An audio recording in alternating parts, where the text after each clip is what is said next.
I read somewhere where you said it was time to do something commercial. I doubt I'd ever say that. I think you were saying it as a joke. Particularly with this movie, though, I did have a lot of reservations about doing something commercial and this sort of, to this scale. I mean, they've always sort of been, in my opinion, they've, big, epic sort of blockbusters have lacked a lot of content and weren't very character-driven. I mean, and that's a stereotype, of course, but, for the most part. And, so I had a lot of reservations about doing the picture initially.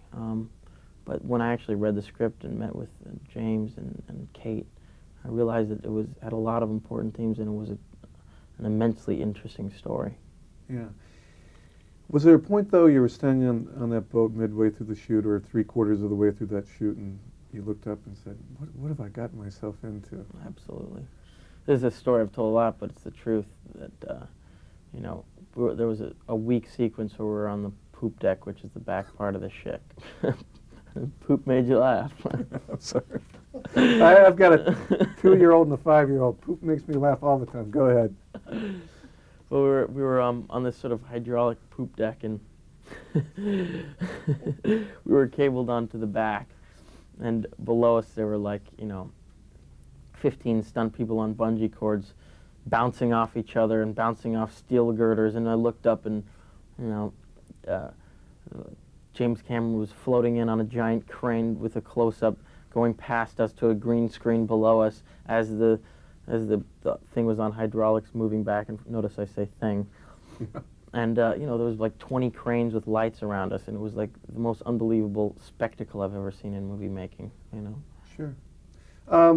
This movie already opened in Japan to rave reviews and a lot of screaming young ladies who were yelling out your name as you were on stage.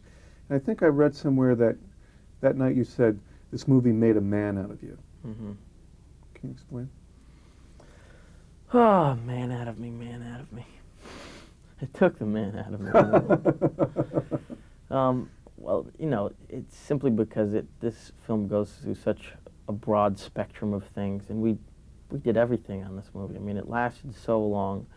There's so many different levels to it. There's so many things we had to do that I don't think that this experience could ever be duplicated. I mean, it was my first time taking on something of this size, and it takes a lot of responsibility, and you learn a lot. Have you been on a boat since the filming wrapped? No. Maybe a little boat. Actually, yeah, a little boat, a little speedboat. I was going to say, how long did it take to take a shower after that? I assume you didn't want to go in the water for some time after filming. No, I don't mind. I don't mind the water. What I do mind is being fully clothed in water. That they don't mix. They're not good together. Yeah. If you knew then what you know now, would you still have done this film? Absolutely. Why? Well, mainly because I saw the movie, and it's incredible. I mean, and I'll never, this experience I'll never forget. The film I'll never forget. It's something that I believe I, took a chance with. I wanted to try something new, and it definitely paid off, and I'm glad I did it. Who's to say if I'll do something even close to like it again in the future? But I'm glad I tried it. Very good. Appreciate your time. Thanks. Thanks a lot, man. Very good.